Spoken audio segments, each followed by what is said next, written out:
Bismillahirrahmanirrahim. Assalamualaikum warahmatullahi wabarakatuh. Alhamdulillahirrabbilalamin. Segala puji bagi Allah yang dengan izinnya sehingga presentasi ini dapat dimulai. Salawat dan salam semoga senantiasa tercurahkan kepada Nabi Allah Muhammad SAW beserta keluarga beliau.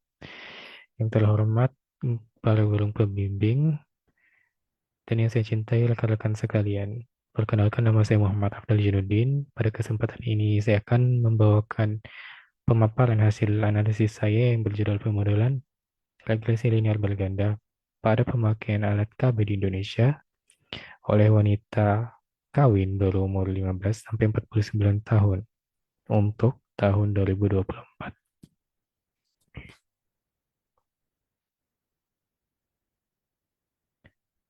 Baik, jadi regresi linear berganda adalah metode statistik yang digunakan untuk memodelkan dan mengukur hubungan antara satu variabel dependen dengan dua atau lebih variabel independen. Dalam konteks penelitian yang saya lakukan, regresi linear berganda akan saya terapkan untuk menyelidiki sejauh mana faktor demografis seperti proporsi kawin di bawah usia 18 tahun dan angka harapan hidup dalam pengaruhi pemakaian alat KB di Indonesia. Oleh karenanya, dari latar belakang tersebut, saya merumuskan pertanyaan penelitian sebagai berikut, yakni yang pertama, bagaimana pengaruh proporsi kawin di bawah usia 18 tahun terhadap pemakaian alat KB? Kedua, bagaimana pengaruh angka harapan hidup terhadap pemakaian alat KB? Dan yang terakhir, sejauh manakah kedua variabel tersebut secara simultan atau bersama-sama mempengaruhi prevalensi KB? Nah, dari jawaban yang akan diberikan untuk pertanyaan tersebut diharapkan kepada pemerintah agar hasil penelitian ini dapat menjadi dasar evaluasi dan perumusan kebijakan KB berbasis bukti, sedangkan bagi akademisi bisa menjadi referensi metodologis untuk penelitian kesehatan berikutnya. Adapun untuk masyarakat umum untuk agar meningkatkan kesadaran akan risiko pernikahan dini dan pentingnya pelayanan kesehatan. Nah, untuk penelitian ini, semua variabel yang saya gunakan itu semuanya berupa data sekunder yang saya peroleh dari Badan Pusat Statistik Indonesia yang dapat diakses langsung pada www.bps.go.id.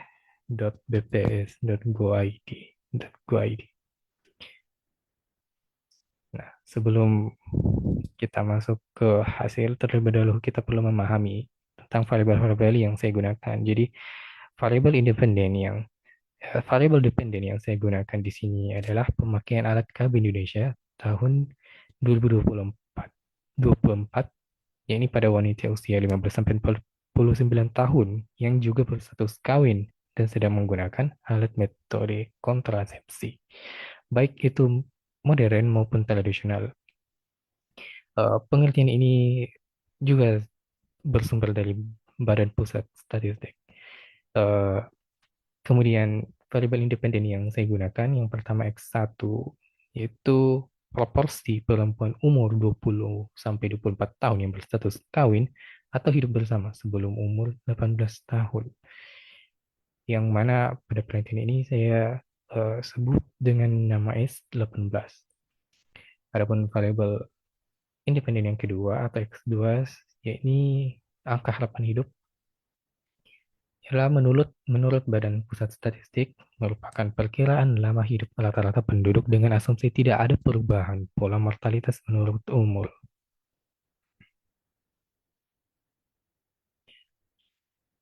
Nah, adapun tahapan yang saya lakukan pada penelitian ini, yang itu pertama saya melakukan eksplorasi data, yakni eh, dengan mengandalkan internet, mengakses website resmi Badan Pusat Statistik. Setelah eh, data diperoleh, selanjutnya melakukan analisis deskriptif untuk melihat deskriptif masing-masing variabel yang digunakan. Selanjutnya setelah itu barulah saya melakukan uji asumsi klasik yang mana terdiri atas 4, yang pertama normalitas, saya menggunakan metode Shapiro-Wilk. Kemudian uji kedua itu uji heteroskedastisitas. Saya menggunakan uji Birch-Pagan. Kemudian uji autokolinearitas, autokolerasi saya menggunakan uji Durbin-Watson. Kemudian yang keempat, uji multikolinearitas saya menggunakan uji VIF. Adapun setelah melakukan uji asumsi klasik, selanjutnya adalah melakukan uji hipotesis atau signifikansi parameter, yang ini parsial dan simultan. Kemudian dari itu, barulah melakukan pemodelan. Hasil yang saya peroleh, yakni pada analisis deskriptif, dapat dilihat bahwa pada X1 nilai minimum itu 0,64, sedangkan nilai maksimumnya itu 14,96, yang mana ini memiliki kesenjangan yang sangat besar. Tidak seperti X2 yang saya gunakan memiliki kesenjangan yang sangat kecil, sementara di pertengahannya terdapat variabel Y yang memiliki kesenjangan yang sedang-sedang. Adapun hasil uji asumsi klasik, yang pertama, uji normalitas, terlihat pada hasil pengujian statistik Shapiro-Wilk, terlihat pada p-value yaitu 0,3757. Ini lebih besar dari 0,05. Maka secara hipotesis 0, tidak ada bukti yang cukup untuk menolak hipotesis 0. Hipotesis 0 adalah data berdistribusi normal. Dengan demikian dapat disimpulkan bahwa data berdistribusi normal. Hasil pengujian statistik Birch-Pagan menunjukkan bahwa bahwa data dianggap konstan variance errornya, dalam arti terjadi homoskedastisitas, dan ini memenuhi asumsi penting dalam regresi linear karena terlihat pada p-value-nya yaitu 0,9057 lebih besar daripada 0,05 alfa yang digunakan. Hasil pengujian statistik Durbin-Watson menunjukkan bahwa tidak cukup bukti yang terdapat untuk menyatakan adanya autokorelasi yang ditandai dengan nilai p-value yang lebih besar dari nilai alfa. Oleh karenanya, model tidak menunjukkan masalah autokorelasi yang serius. Selanjutnya, hasil pengujian variance inflation factor pada masing-masing variabel independen dapat terlihat keduanya memiliki nilai yang sama dan semuanya yaitu 1,083876, yang mana ini sangat jauh di bawah 5, yang mana ini menunjukkan bahwa tidak terdapat multikolinearitas yang signifikan di antara variabel independen.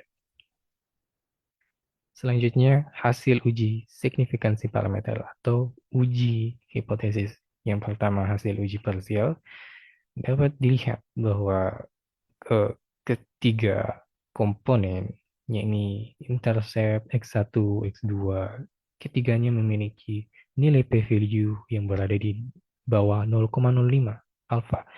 Ini berarti bahwa kedua variabel independen berpengaruh secara signifikan terhadap variabel dependen. Adapun karena nilainya positif, maka artinya semakin meningkat X1 maupun X2, maka cenderung meningkatkan nilai variabel dependen juga. Adapun pada hasil uji simultan, dapat kita lihat bahwa nilai p-value-nya itu sangat kecil, sangat jauh di bawah 0,05. Hal ini menunjukkan bahwa variabel independen secara bersama-sama berpengaruh signifikan terhadap variabel dependen. Nah, dari hasil uji ini juga kita dapat mendapatkan hasil untuk estimasi. Jadi menggunakan metode yang sama kita dapat melihat estimasi ketiga komponen. Terlihat bahwa intercept sama dengan memiliki estimasi min 230 230,6277 X1 2,0839 dan X2 3,5695. Maka dari sini kita dapat membuat pemodelan bahwa Y sama dengan min 230,6277 plus 2,0839 X1 plus 3,5695 X2. Dari hasil ini juga kita dapat melihat bahwa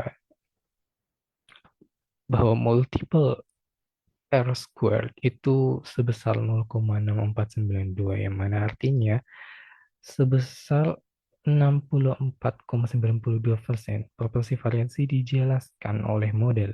Adapun sisanya itu dijelaskan oleh faktor lain yang tidak disertakan dalam penelitian yang dilakukan. Adapun model tersebut yang sebelumnya dibahas itu dapat kita interpretasikan sebagai berikut. Yang pertama, setiap kenaikan unit satu unit S18 itu meningkatkan pemakaian KB sebesar 2,0839 dengan asumsi bahwa semua variabel lain bersifat konstan, variabel independen lain bersifat konstan. Adapun yang kedua, setiap kenaikan satu unit angka harapan hidup, maka terjadi peningkatan pemakaian KB sebesar 3,5695 dengan asumsi yang sama, ini bahwa variabel lain, independen lain bersifat konstan. Seperti yang dijelaskan sebelumnya, bahwa model menjelaskan 64,92 variasi, sedangkan sisanya dijelaskan oleh faktor lain yang tidak disertakan ke dalam model.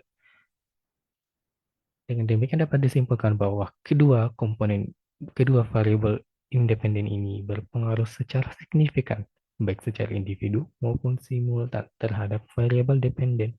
Adapun model regresi linear berganda yang dibuat ini memiliki daya jelaskan yang memadai, artinya cukup, karena R square multiple-nya itu mendekati angka yang tinggi sebesar hampir 65%. Maka dari sini kita dapat membuat saran, saya sebagai penulis membuat saran bahwa dengan penelitian ini saya diharapkan adanya peningkatan program edukasi dan advokasi pencegahan pernikahan dini di sekolah dan komunitas. Dan yang kedua, peningkatan akses dan kualitas fasilitas pelayanan KB khususnya di daerah terpencil yang sulit dijangkau. Dan ketiga yaitu pengembangan program kesehatan menyeluruh yang menggabungkan asupan nutrisi, sanitasi, dan pendidikan reproduksi. Sekian dari saya, kurang lebihnya mohon dimaafkan. Assalamualaikum warahmatullahi wabarakatuh.